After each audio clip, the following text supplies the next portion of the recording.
Hello, welcome. Episode number 2 on mechanics, the statics aspect of mechanics.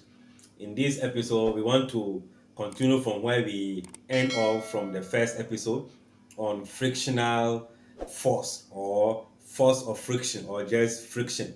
We did mention that it is a force that tends to prevent movement or a force that retards motion of two or more bodies that are sliding over each other. So when the body is about to move, that force that equal the application of force is what I call it what? The frictional force. There are two types. We have the dynamic friction and we have what? Limiting what? Friction. Basically, this episode under statics, we'll be dealing with the second one. So the dynamic friction is the frictional force between two bodies that are in relation relative to what? Motion. Motion is dynamic. So that would be the second aspect of what? Mechanic. Then limiting or static friction is a frictional force existing between two bodies sliding over each other and one is about to move. Just about to move. The force, the frictional force that is acting on a body which is just about to move is a limiting force.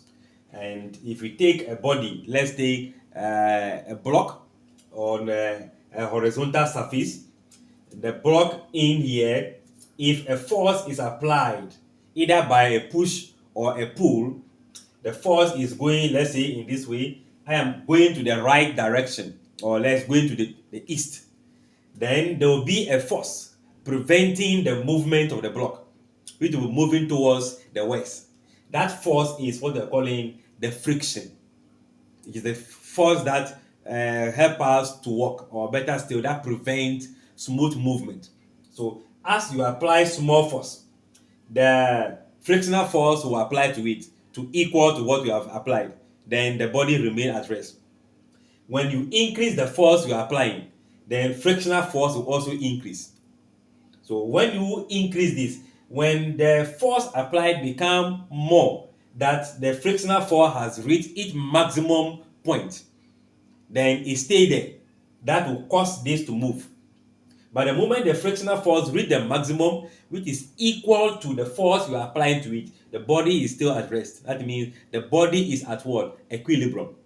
So there is movement that exceed the moment applied for exceed the maximum frictional force in the block or between the blocks and that of the ground, then we can be able to have a movement. When it is equal, when they are equal, you see it is about to move. When it exceeds, then the movement continues. That is, there will be an acceleration. All right. So let us speak to say the frictional force is proportional to the normal reaction. We did mention about a normal reaction. A normal reaction is the force that the surface is exerting on the object. So if I want to introduce that in this diagram, not to draw a new one, I can see that from here there will be a force which will be exerted upward, which is called the reaction force. This exerted upward is coming from the surface. The surface is exerting some force on the object. Then the object is also exerting a force downward. That force exerted by the object or the force at which the surface absorbs or attracts the object is what we call the weight. So the weight is a downward force, then the normal reaction is what? The upward force. So you can see if both are equal, they stay at what? One place. Now we are saying that if the frictional force is with, let's say, let me indicate that from here. If there's a force here that is preventing the object from moving, that frictional force is opposite to the applied force. So when the frictional force, it is also taken as what? Being proportional to the normal reaction. So we can say the F, can I indicate that? Let's say F is the frictional force. The force applied, which will be a push or a pull, let that be a P. Then our force is directly proportional to the normal reaction. So this can be translated to an equation as force equals to, let's say, mu times this, where the mu, let me put in bracket, mu is a Greek word, is the constant of proportionality, which depends on the nature of the surface. The mu is also known as what? The coefficient of what? Friction, or coefficient of limiting friction. Now, the nature of the surface. Remember, we are saying that from the first episode, the surface must be rough. When the surface is rough, friction is what? Great. But when the surface is what? Smooth, friction reduces. Not completely, but it becomes negligible. So we are to say that the coefficient of friction is depending on the nature of the surface. So that to say, if the friction is what? If the surface is smooth, then the frictional force becomes what? Zero, negligible. All right. Now, in determination by experiment, we can say that even picking from the formula, if I have F equals to the mu times the normal reaction, if I want to determine the coefficient of friction, I am just to divide both sides by what? The normal reaction. So this will translate to have our mu equals to the force, frictional force, over what? Normal reaction. Then our normal reaction is also a vertical force. It's a vertical force. And this vertical force have upward and downward movement, to which we can even say the third law of Newton's law, right? Newton's third law, which talk about to every action there is what? Opposite and what? Equal reaction. So we can see that this is equals to the weight, and the weight of the body is the amount of material contained in the object, and that amount of material contained is being acted on by the gravitational force. So we can have that to be mg. So in the same vein, if we are saying that the upward and the downward force are equal, as in the normal reaction is equals to the weight equals to mg, then this can also be taken as what?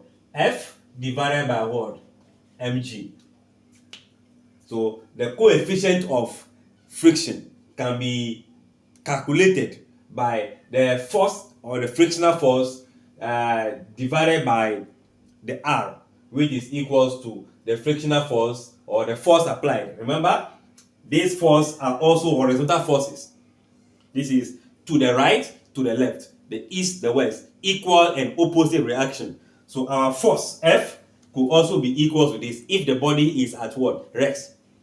The moment the body is at rest, the force that is causing the body not to move is the same as the force being applied. If they are equal and opposite, the body remains at equilibrium, at rest. So we can also say that this is also the force applied, or this is the frictional force or the limiting force causing the object not to move. All this we are doing is on a horizontal plane or horizontal surfaces. Now, a body can also be placed on an inclined surfaces. For example, okay, so let's look at this. This is the surface that is inclined at an angle theta. So the body is on the surface which is not on the horizontal.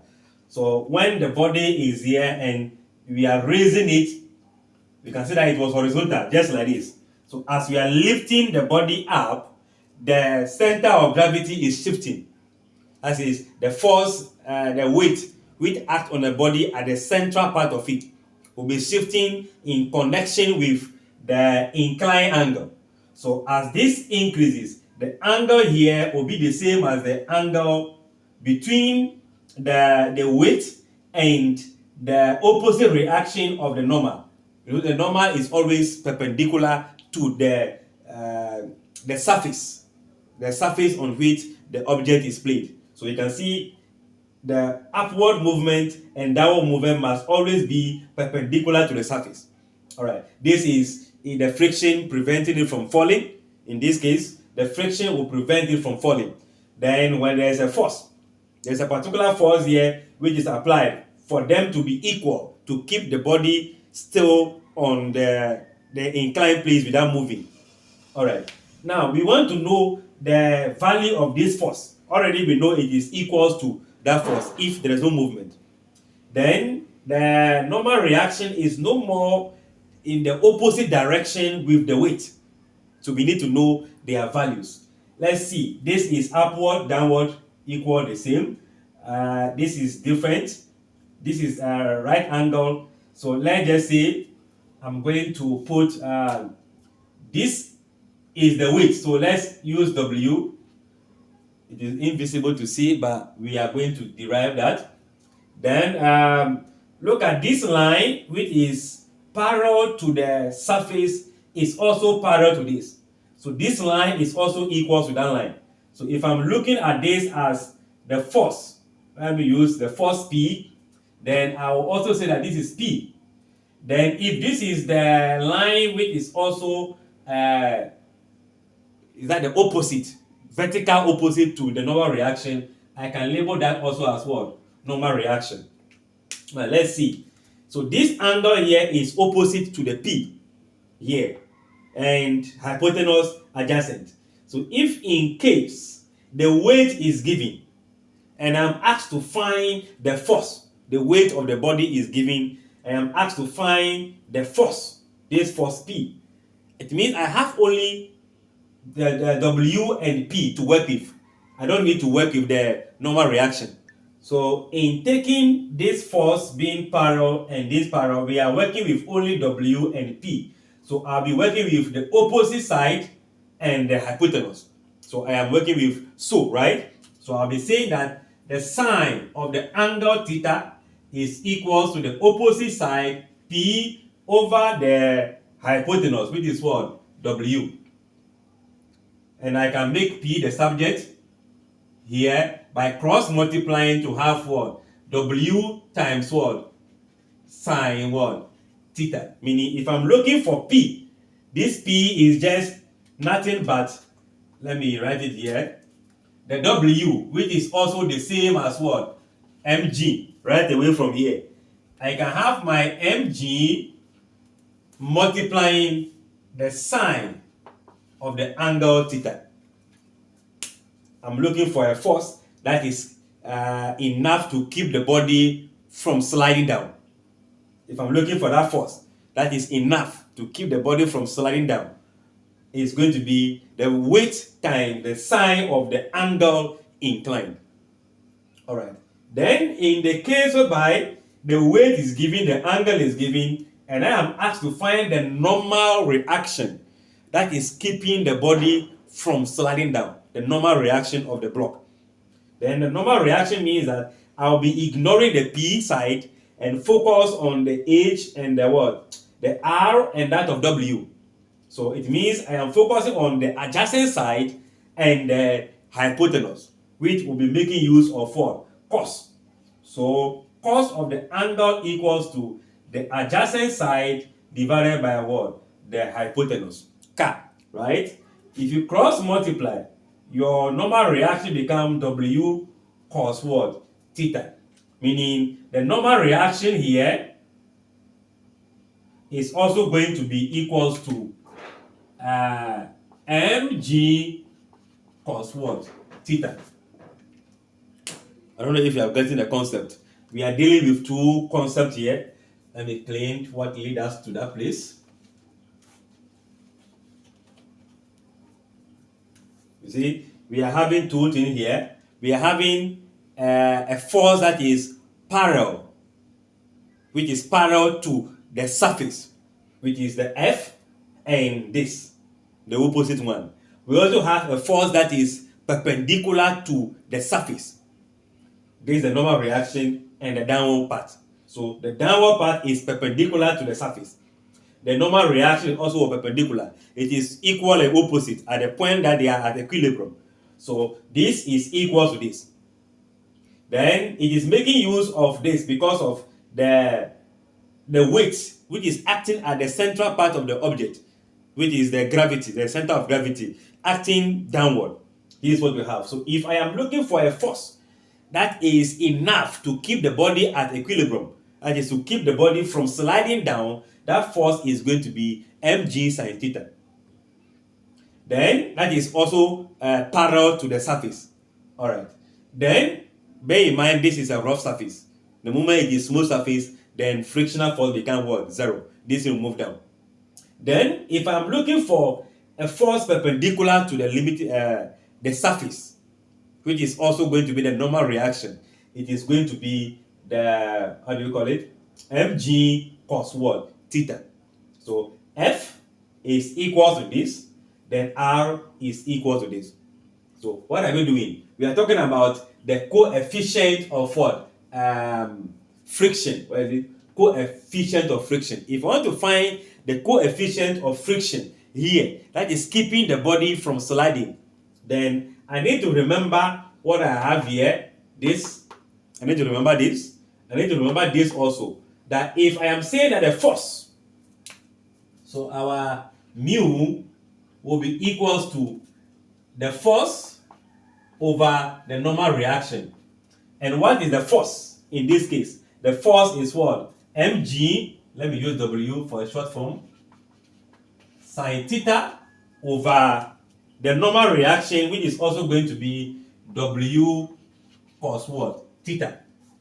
And in that case, what can you see? The W will cancel, and sine theta over cos theta give us a different identity in trigonometry. So that is going to mean that this is equals to the tan what? Theta. So if I am asked to find the coefficient of friction in an inclined plane, then that is going to be equals to the tan theta.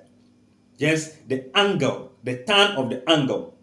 Whatever angle that the object is inclined with, that angle, when I find that calculation, it is going to be tan of that angle equals to the coefficient of friction, which is the same as finding the resolution of the force by multiplying the weight, which is going to be the mass and the gravity, times the sine of the angle, divided by the weight, the mass and the gravity, times the cos of the angle. You get the same answer as to just go straight forward and say that your coefficient of friction equals to tan of the angle inclined.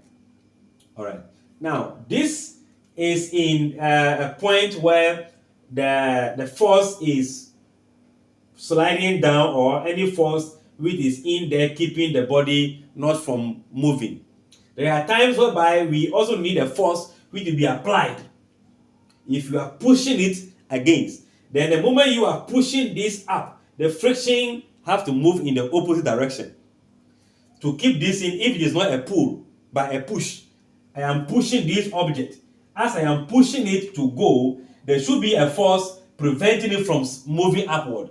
That force is going to be friction. So the friction now go down. Friction now will be here, and the force will go this way.